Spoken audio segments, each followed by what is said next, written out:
Good morning and welcome to day number 19. Today is the first day of the fourth week, which is really exciting because it means that we've passed the halfway point. So we're halfway there. It's actually gone a lot faster than I thought it would. So we're halfway done with the challenge. So congratulate yourself on making it this far, and then get out there and start your power hour, and I'll go do the same. Hello and welcome to video number 2 of day number 19. I want to first, of course, report on my power hour. I did my power hour, went really well this morning. And I want to jump right into the power principle because we're going to continue on with what we talked about last time. We were talking about how to start to control our thoughts once we've recognized our thoughts, and we see sometimes that they're negative, and a lot of negative thoughts are based on judgments towards other people. So we started talking about how do you overcome that then? How do you start to change those thoughts? And you start by asking those two questions. Is it true? And can you absolutely know that it's true? Today we're going to talk about the next two questions. Now, these questions are not some that I just made up. This is from a process that I learned from someone named Byron Katie. She calls it the work. And she's written several books on it. So if you want some more information, you can look it up. I'm also going to attach a couple things, or at least a link to the website, so you can go on and see a little bit more about this work and how it works. But I'm going to tell you the next two questions. The next question is, how do you react when you believe that thought? And then, how would you be, or who would you be without that thought? So, let's go back to our example yesterday of the keys in the bowl. I asked myself, my wife always puts my keys in the bowl, and that makes me really angry. So, is it true? Well, yeah, of course it is. Can you absolutely know? Well, actually, no longer can I absolutely know that, because I know that sometimes I put the keys in that bowl without even recognizing. So then the next question is, can you how do you react when you believe that thought? So what do you start to act like? And I say, well, I start to get really angry. When I start to think that thought, my wife is the one that always puts the bowls in the keys, and she always puts my keys where I can't find them.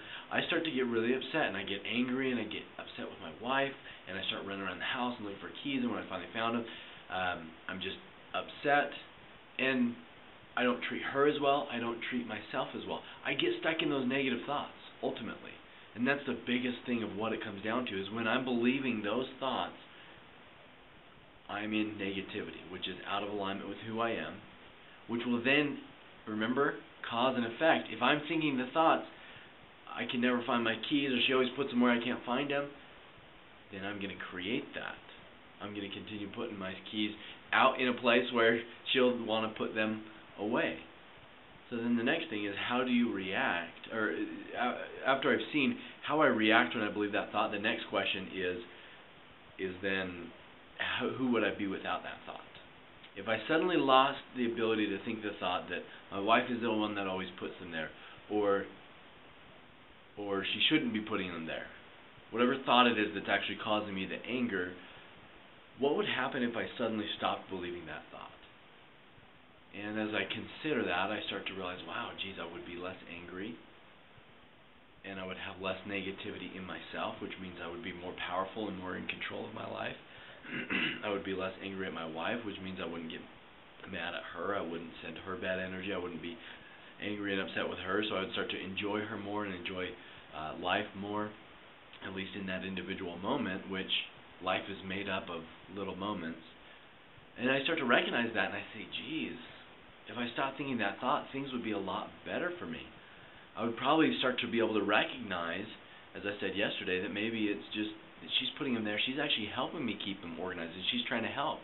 I couldn't see that until I asked myself those 4 questions and got to the 4th one. Once I start to look at what it would be like if I stopped thinking that thought, that she's putting the keys there and that she shouldn't be putting them there, then I can start to recognize that maybe it's actually better for me. Maybe she should be putting the keys there. Maybe I should be keeping better track of my keys. And I start to open myself up to possibilities. And then my mind suddenly becomes clear, and I let go of the anger, and I let go of the upsetness and the frustration, and I'm more in control, and I'm powerful, and my mind is clear. And I can, at that point, start to take more control over my keys, and I can actually put them on the windowsill more and put them where I want to, even if I decide to put them in the bowl. I can actually make a decision like that once my mind is clear. So, the first 2 questions, is it true, and can you absolutely know that it's true? And then you ask yourself, how do I react when I believe that thought? And then how would I react if I wasn't believing or thinking that thought? So try those out, and tomorrow we're going to continue to go into and just talk more in detail about those second two questions, because you'll find that sometimes all four of those questions work perfectly, and then sometimes you have some struggle with it. You say, Jesus, it doesn't seem like it's working out.